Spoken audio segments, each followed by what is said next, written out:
우리에게 주신 자유를 빼앗기지 않게 하소서. 시작. 우리에게 주신 자유를 빼앗기지 않게 하소서. 아멘.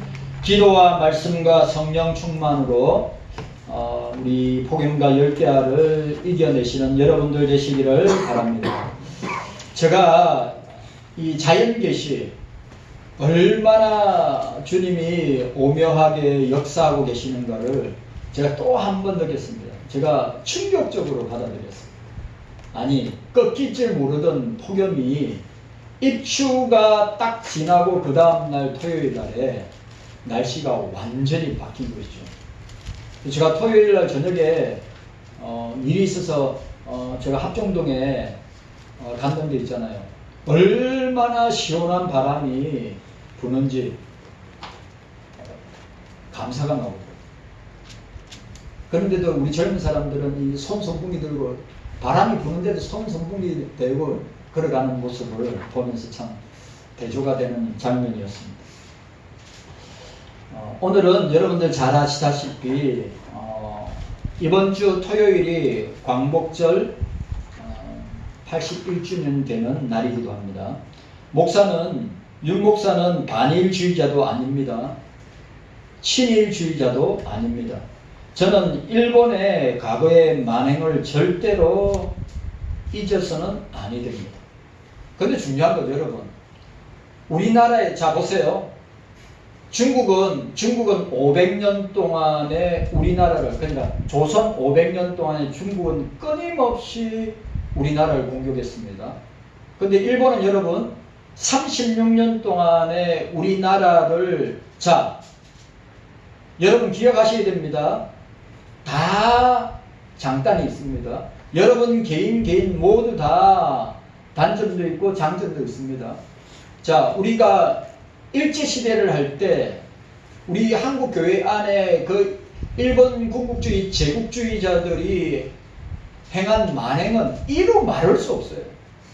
그리고 우리 교회 어르신들, 어머니들하고 이 일제가 행했던 제항리에 있는 이루 말할 수 없이 교인들 다 집어열어놓고 어떻게 했습니까? 불 지르고 총으로 쏴 죽였잖아요. 그것도 한두 명도 아니고 어마어마한 사람들을. 그러니까 여러분 기억하셔야 됩니다. 저는 일제의 만행을, 중국은 500년 동안에 우리나라의 국고를 침탈하고 재산과 여자들을 빼앗아갔습니다. 일본은 36년 동안 우리나라 사람 이름을 창시 개명했습니다. 우리나라의 문화재에 빼앗아갔습니다. 그러나 여러분 반대로 생각하면, 잘 보세요. 반대로 생각하면 우리나라의 법체계, 우리나라의 행정체계 전부 다 일본 겁니다. 지금도 마찬가지입니다. 여러분 소학교, 지금 초등학교죠. 소학교, 중학교, 고등학교, 대학교를, 조선시대도 무슨 소학교, 중학교, 고등학교, 대학이 있었습니까? 서당이 있었지. 제일 먼저 일본이 소학교, 초등학교, 중학교, 고등학교, 대학교를 설립했습니다. 그 다음에 관계수로, 도로, 철도, 법. 여러분 우리나라 헌법은 어디 법이냐? 일본 법입니다. 그래 여러분 그 일본의 헌법은 어디 법입니까? 모법이 뭡니까? 모법이 뭐죠? 보통 모법을 이야기하면 영국이나 미국 법이란 말이죠. 근데 영국이나 미국 법의 그 법의 모형이 뭡니까? 로마법입니다. 그리고 로마법의 원형이 뭐냐? 십계명입니다. 십계명. 우리가 여러분 아셔야 됩니다.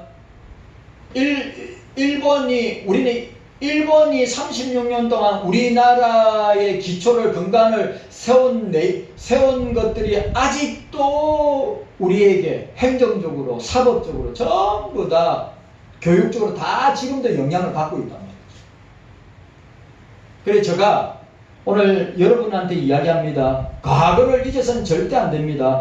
그러나 현재와 미래를 내다볼 때 동반자와 파트너와 한미일 동맹으로 함께 가야 될 나라입니다. 이건 부인할 수 없어요. 제가 하는 말이 아닙니다. 여러분 보세요. 지금 우리 대한민국을 노리고 있는 패권 국가들이 있죠. 어느 나라입니까? 러시아, 중국, 북한입니다.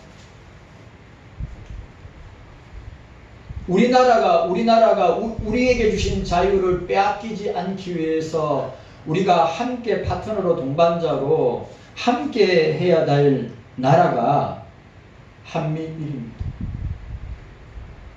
여러분들이 이 사실을 잊지 말아야 합니다. 저는 여러분한테 이야기합니다. 저는 반일주의자도 아닙니다. 또 친일주의자도 절대는 아닙니다. 저와 여러분들은 과거를 잊어버리면 민족과 나라와 백성들이 과거를 잊어버리면 미래가 없다고 이야기한 것처럼 저와 여러분들도 과거를 거울 삼아서 현재와 미래를 어떻게 해요? 우리가 함께 나아가야 되는 동반자로 생각해야 합니다. 절대 적이 아닙니다. 아직도 일본이 저지른 만행의 흔적들이 있습니다. 우리나라 전역에 있습니다. 하지만 과거에 집착하는 것은 절대 좋지 않습니다. 국가와의 관계는 미래지향적이어야 합니다. 그렇기 때문에 한미일 관계는 그렇게 중요합니다. 왜? 우리나라 한반도가 너무 중요한, 세계에서 가장 중요한 위치에 있는 나라가 우리 대한민국입니다. 맞아요, 안 맞아요? 그리고 우리 대한민국에 전쟁이 일어날 가능성이 가장 높은 곳도 한반도입니다. 그렇기 때문에 우리가 원수처럼 생각할 것이 아니라 그들과 함께 과거를 거울 삼아서 그들과 함께 우리가 우리 나라를 지키고 우리 자녀들과 자손들을 지키는 역할을 감당해야 한다고 하는 사실입니다. 그래서 여러분들에게 말씀드립니다. 여러분, 우리 절대로 우리에게 과거에 행한 만행 절대로 잊으면 안 됩니다. 거울 삼아야 됩니다. 그러나 과거에 묶여 있으면 절대로 우리 대한민국은 앞을 향해 나갈 수 없습니다. 한국교회도 마찬가지입니다. 한국교회 일본에 의해서 유린당한 것이 한두 가지가 아닙니다. 우리가 이 사실을 기억하고 오늘 저와 여러분들이 함께 말씀을 생각하기를 원합니다. 오늘은 본문 설교가 아니라 주제 설교입니다. 오늘 시편 126편 1절과 6절은 바벨론 포로에서 돌아온 이스라엘 백성들의 기쁨을 다룬 시입니다.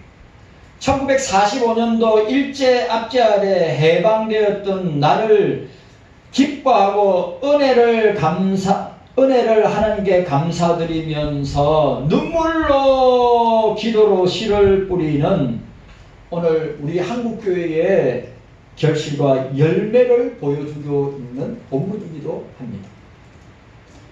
그리고 오늘 갈라디아서 5장 1절과 13절에서 15절 내용을 보시면 정치적으로 민족적으로 강복을 넘어 예수 그리스도 안에서 누리는 영적인 자유가 얼마나 중요한가? 경석교회 성도 여러분, 우리 대한민국은 36년 동안 일제 치하에 있었습니다. 그리고 해방되고 난 뒤에 여러분, 해방되고 난 뒤에 미 군정에서 설문조사했습니다. 당신은 어떤 이념을 갖고 있습니까? 설문조사했는데 여러분 76%가 사회주의, 그 다음에 공산주의가 7%. 그러면 사회주의 공산주의는 무신론이고 유물론이고 진화론이기 때문에 똑같습니다. 그래 합치면 83%입니다. 그래 내가 자유민주주의와 자본주의를 지지한다가 14%밖에 안 돼요. 해방되고 난 뒤에. 그리고 물어봤습니다. 그 다음에 8%가 보니까 8%가 모른다고 했습니다.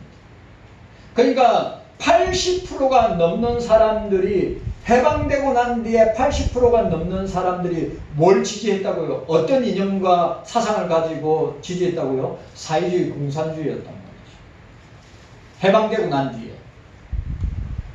그리고 유교 전쟁이 일어나기 전까지 여러분 아시죠? 치열하게 이념 전쟁을 했습니다. 그 이념 전쟁이 지금까지 오고 있어요. 치열하게 사람을 테러하고 사람을 죽이는 그 6.25 전쟁 어간에 아시죠? 사건들, 유명한 사건들이 굉장히 많았었습니다. 그럼에도 불구하고 하나님께서 역사하셔가지고 1948년도 대한민국이 건국을 하였습니다. 이건 하나님의 주권적인 은혜라고 생각합니다. 여러분, 우리가 기억해야 됩니다. 정치적으로, 민족적으로 강복을 넘어서 오늘 우리는 정치적으로, 민족적으로 강복에 묶여 있는 것이 아니라 어디요? 넘어서 예수 그리스도 안에서 주시는 영적인 자유를 주신 것에 감사해야 한다. 우리가 주어진, 오늘 갈라디아서 5장에 나와 있는 대로 우리에게 주신 이 영적인, 육체적인 이 자유를 방종의 기회로, 육체의 기회로 삼지 아니하고 그리스도의 사랑과 섬김으로 국가적인, 사회적인 책임을 다하라고 하는 말씀입니다. 오늘 제가 말씀 쭉 찾아봤습니다. 출애굽기 3장 7절에서 10절은 내가 애굽에 있는 내 백성의 고통을 분명히 보고 내가 내려가서 그들을 애굽인의 손에서 건져내리라고 말하였습니다. 그러니까 애굽의 이집트의 고통 속에 있는 430년 동안 고통 가운데 부르짖던 백성들의 소리를 듣고 그들을 구원하셨습니다. 우리 대한민국도 국고를 상실한 아픔 가운데 한국교회 그리스도인들이 울부짖으면서 부르짖으면서 하나님 앞에 광복을 주시기를 어떻게 했습니까? 기도했습니다. 그 기도를 들으시고 오늘 여기 보세요. 오늘 추록 성도들, 신사참배에 반대를 하던 추록 성도들, 한상도 목사님, 준한수 목사님, 이인재 목사님, 서정환 목사님, 그 외에 목사님도 있고 그 유명한 죽으면 죽으리라 안희숙 사모님도 있고 그 유명한 우리 고신의 대표적인 권사님이었던 조수옥 권사님도 여기 있어요. 안희숙 사모님 신학교 다니는데 안희숙 사모님 간증도 조수옥 권사님 간증도 다 들었습니다. 직접.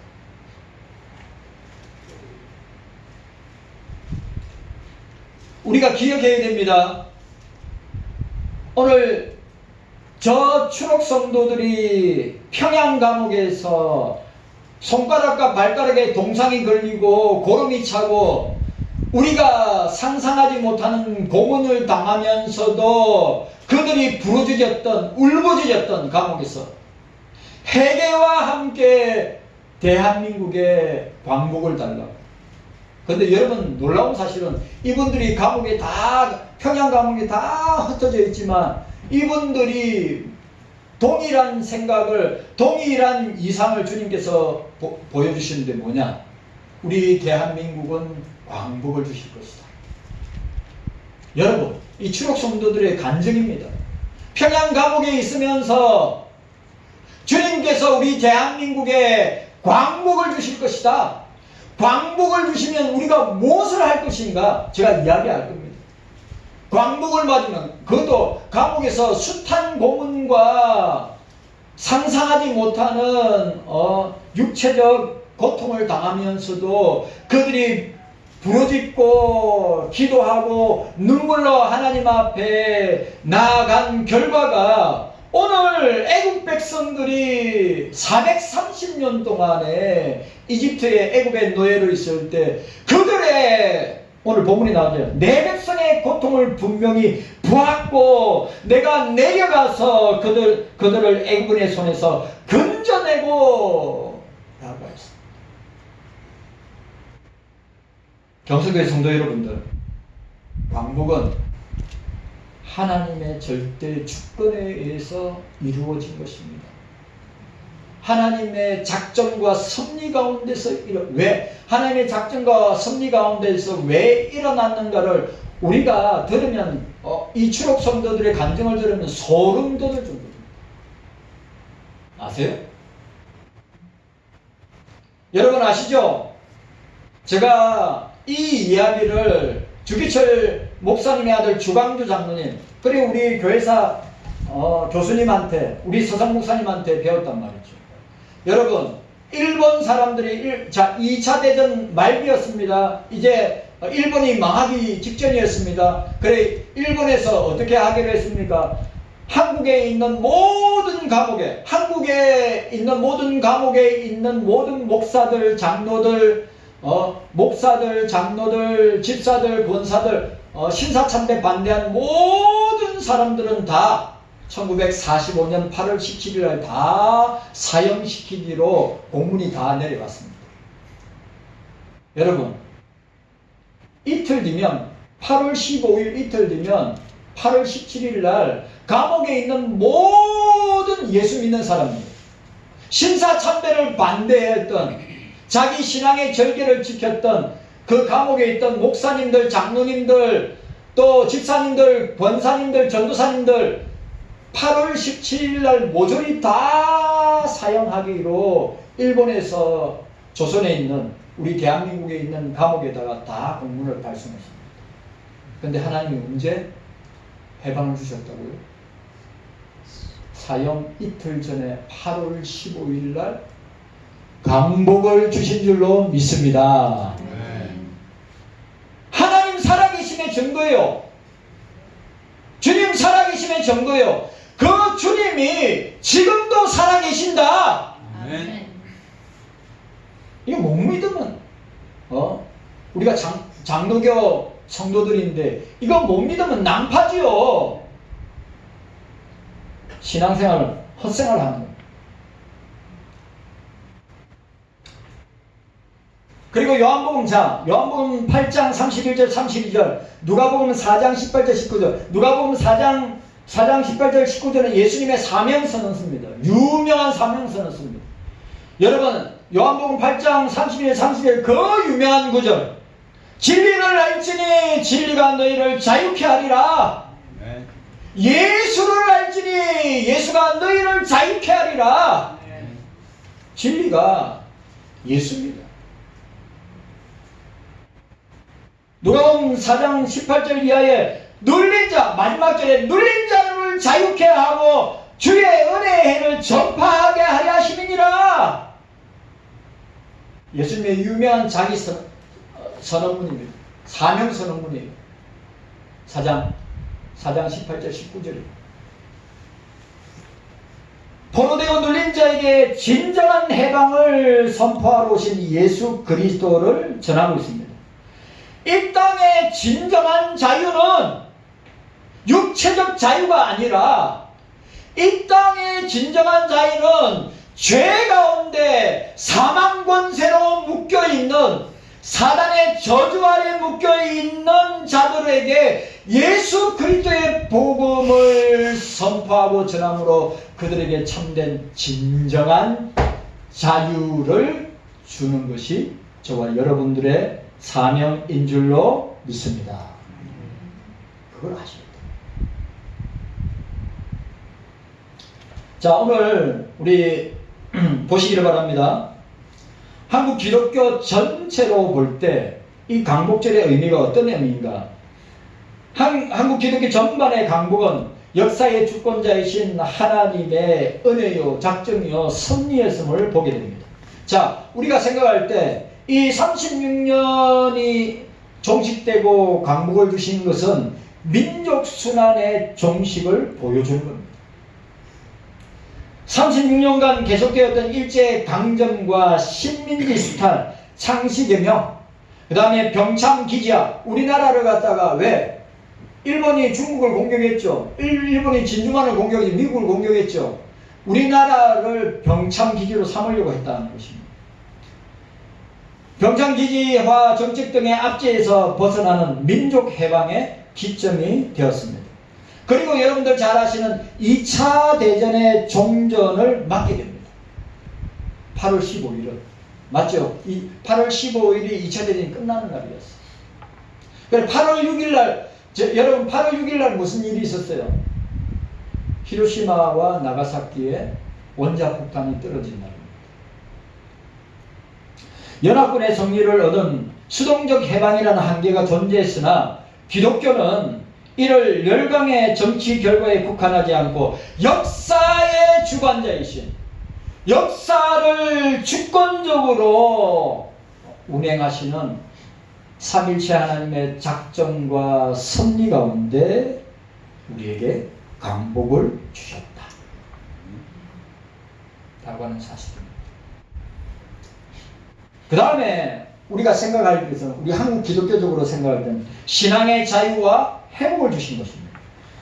일제의 강요로 자행되어 있던 신사참배, 신사참배, 한국신민서사 암송항이 있습니다. 그 다음에 전시 종교 통제, 그러니까 전쟁이 일어났을 때 어떻게 했습니까? 교단도 통합하고 예배도 탄압하였습니다.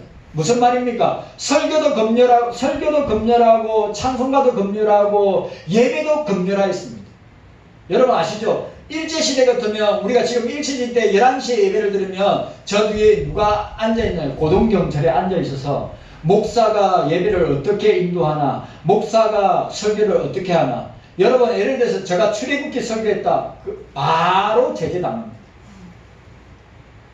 민족 해방에 대한, 자유에 대한, 갈라디아서 5장을 설계했다, 원고 일본 순사들에게 원고를 내야 됩니다.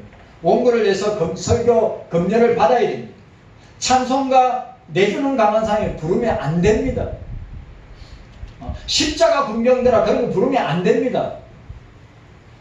천국을 소망하는 찬송 부르면 안 됩니다.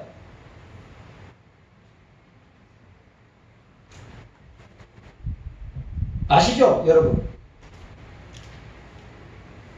그 다음에 이 강목이 주는 것, 한국 교회 가운데 교회 재건과 복음의 학자, 탄압을 받았던 한국 교회가 해방을 맞고 난 뒤에 어떻게 했습니까? 교회와 신학교가 다시 문을 열고 어떻게 했어요? 한국 교회가 폭발적으로 성장하고 전국적으로 그리스도의 복음을 전파하고 해외 선교로 나아갈 수 있는 신앙의 터전을 마련한 것이 광복입니다. 그리고 한국교회 가운데 일어났던 일 중에 민족 재건과 사회적 책임을 우리에게 보여주고 있습니다. 광복은 단순한 해방을 넘어 하나님의 공의와 평화 위에 새로운 자유민주주의 국가를 세워야 한다는 사회적 소명을 부여받는 계기가 되었습니다. 이념 대립과 분단의 상황 가운데 여러분 해방되자마자 아시죠?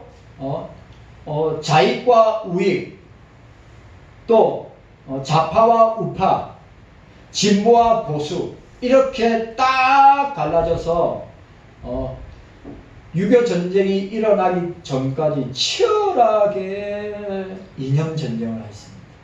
여러분들이 상상하지 못할 정도. 테러는, 여러분, 테러 사람을 죽이는 것은 기본이었어요. 참 무서운 시대를 우리가 해방되자마자 이념의 대립과 함께 분단의 전조가 나타났죠. 기독교는 공산주의에 맞서서 자유와 인권, 기독교적 가치에 기초한 국가 수립을 지지하는 정치적 입장을 취한 것을 우리가 보게 됩니다. 그래 오늘 제가 여러분들한테 그러면 자 보세요. 우리 한국 기독교는 뭡니까? 36년 동안 일제치하에 뭘 했습니까? 36년 일제치하에 뭐 했죠? 독립운동했습니다. 그리고 36년 동안 한국교회는 뭐 했습니까? 독립자금을 되었습니다. 여러분 이거는 역사적으로 규명된 것입니다. 한국교회가 뭘 했느냐?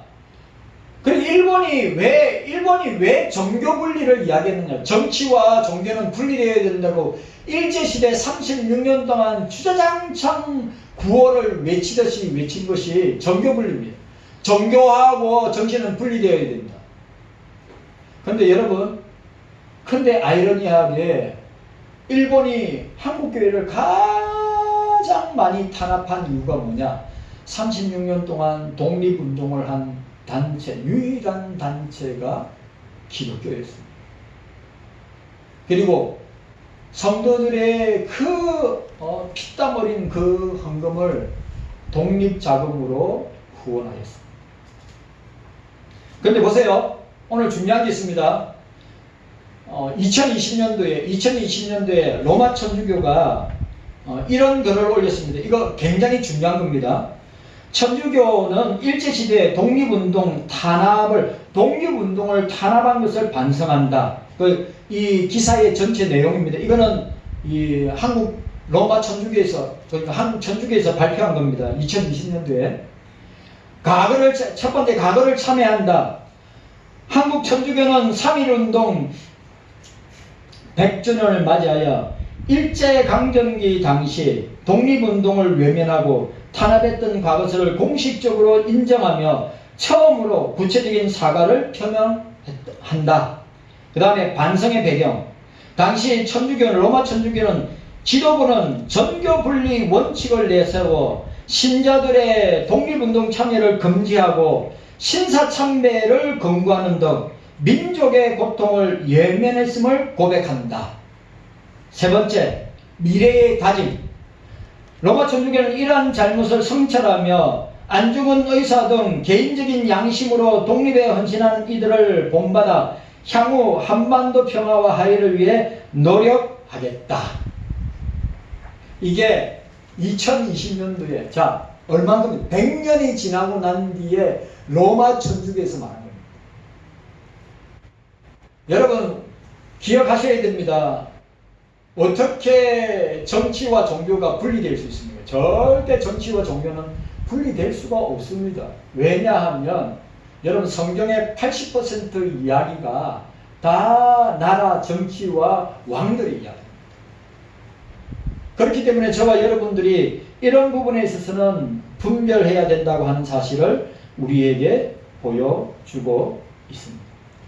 기억해야 됩니다. 우리 한국 교회적으로 볼 때 하나님의 절대 주권적 은혜와 구원을 우리에게 주셨다. 이스라엘 백성들이 430년 동안, 이스라엘 백성들이 2000년 동안 디아스포라의 생활을 한 것처럼 우리도 36년 동안에 일제 아래 압박을 당하고 있을 때 하나님의 절대 주권적인 구원과 은혜로 우리에게 주신 선물이다 라고 하는 사실을 저와 여러분들이 기억해야 합니다. 그래, 한국 기독교적인 입장에서 강복을 생각하면 우리 고려파 입장에서 우리 광복을 우리 생각하기를 원합니다. 고려파의 형성 배경은 일제강점기 말기 신사참배 거부운동과 해방 직전의 신학적 새신운동에 깊이 뿌리를 내리고 있습니다. 자, 보세요. 이거는 굉장히 중요합니다. 여러분 아시다시피 저기에 있는 출업 성도들이 우리가 강복을 맞이하고 해방을 맞이한다. 그러면 강복을 맞이하고 해방을 맞이하면 우리가 무엇을 할 것인가? 첫 번째가 뭐냐 하면 회개운동이다. 어떤 회개운동이냐? 신사를 참배한 회개운동이다. 여러분들 잘 아시다시피 1938년도 27회 조선 예수교 장로의 총회 27회입니다. 지금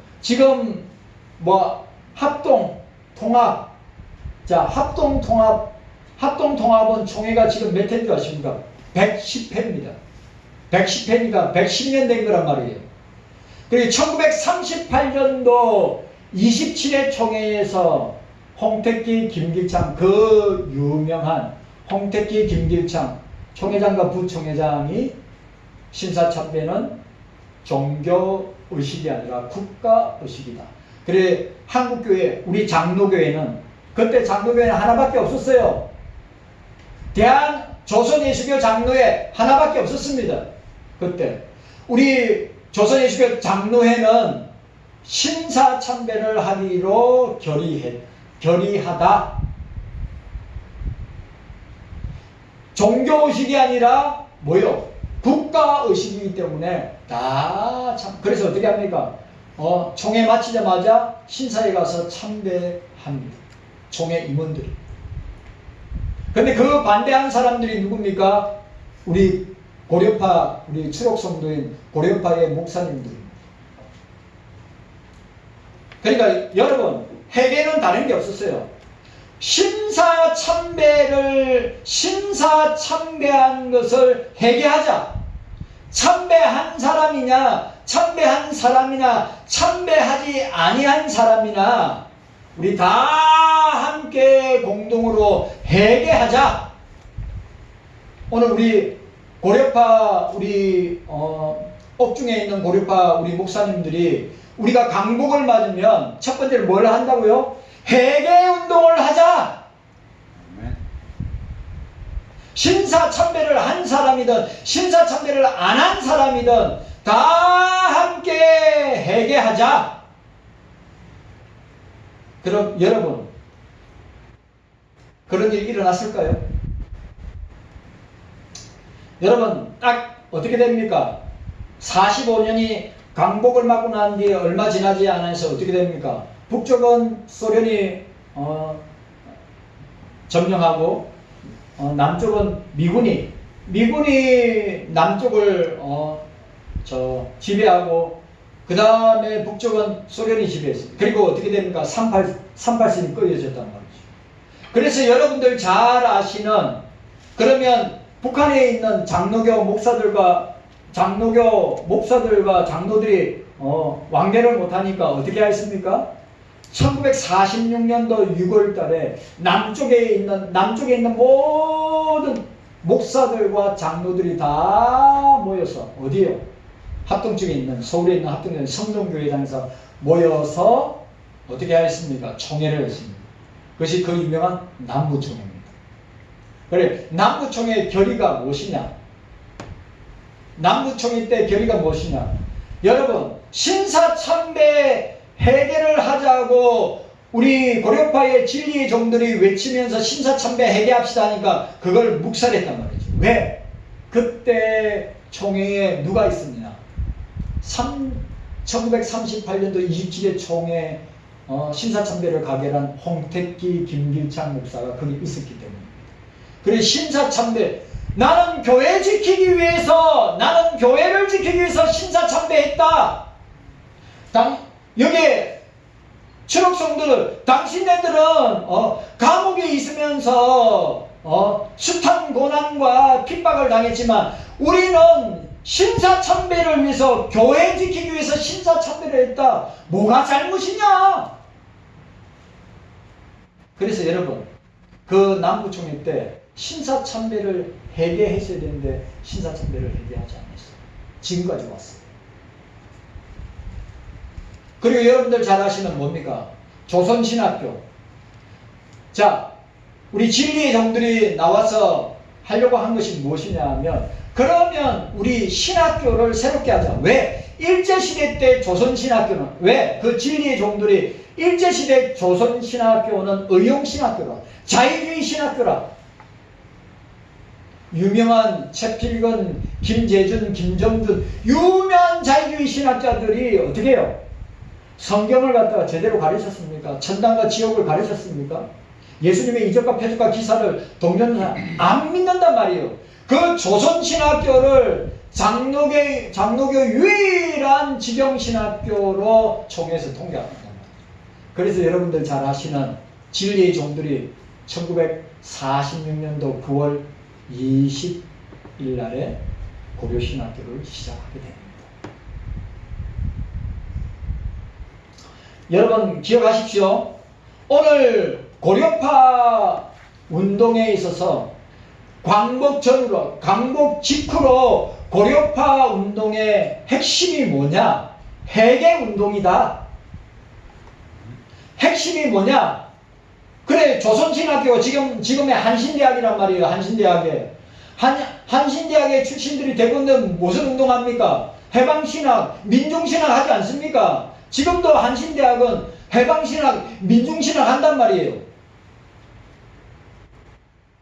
기장첩, 여러분 잘 아시는 한국 기독교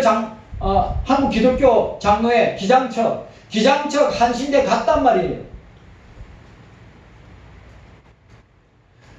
여러분들이 이 정도 한국 교회사 그리고 고려파 역사는 여러분들이 이 정도는 알고 있어야 된다 이 말이죠. 경서교회 성도 여러분, 우리가 꼭 기억해야 합니다. 뭘요? 오늘 진리의 종들은, 칠옥성도 진리의 종들은 하나님께서 강복을 주실 것이다. 강복을 주시면 뭘 할 것인가? 우리 회개운동을 하자! 뭘 할 것인가? 이 자유주의 신학을 가르치는 조선신학교 말고 성경을 가르치는 신학교를 세우자. 그래서 8월 달부터 진해에서 신학 강좌를 박윤선 목사님과 한상무 목사님이 함께 그 신학 강좌, 진해의 신학 강좌를 시작해서 8월 달에 9월 20일 날 그 역사적인 고려신학교를 개강하게 되는 겁니다. 칼빈주의 신학교. 성경을 믿는 신학교.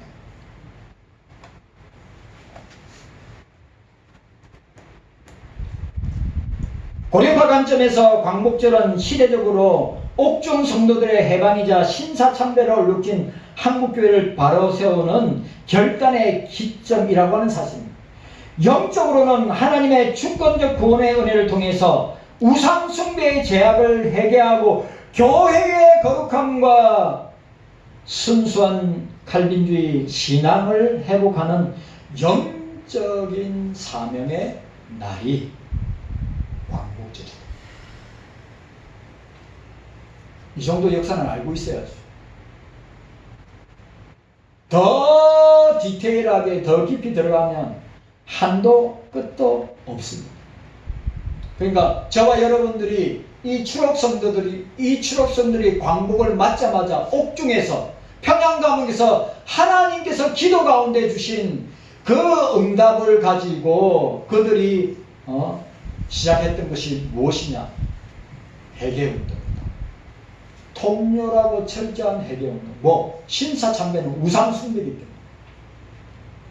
옥에 있었던 사람이나 신사참배를 했던 목사님이나 교회나 똑같이 죄를 지었으니까 회개하자. 그 다음에 자유주의 신학, 성경을 안 믿는 조선신학교 대신 고려신학교를 세워서 진리운동을 하자. 성경을 믿는 신학교를 하자. 지금까지 보고 있다. 그럼 지금은 어떠냐? 갈 때까지 갔다고 생각합니다.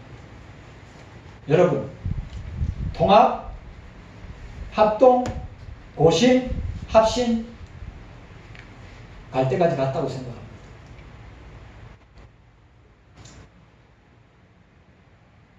소망이 없습니다.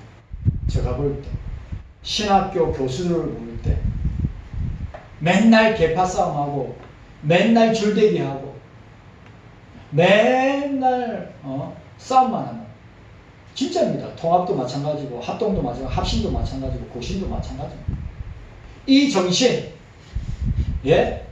이 추록 성도들의 이 신앙과 이 정신이 이제는 완전히 다 무너져서 이제 없습니다. 그럼 우리라도, 저와 여러분들이라도 어떻게 해야 됩니까? 오늘 이 추록 성도들의 신앙과 유산을 물려받아서 우리 믿음 우리가 지켜야죠. 우리 교회 우리가 지켜야죠. 우리 신앙 우리가 지켜야죠. 누가 대신해 주지 않습니다. 우리 자녀들 어떻게 할 건데요?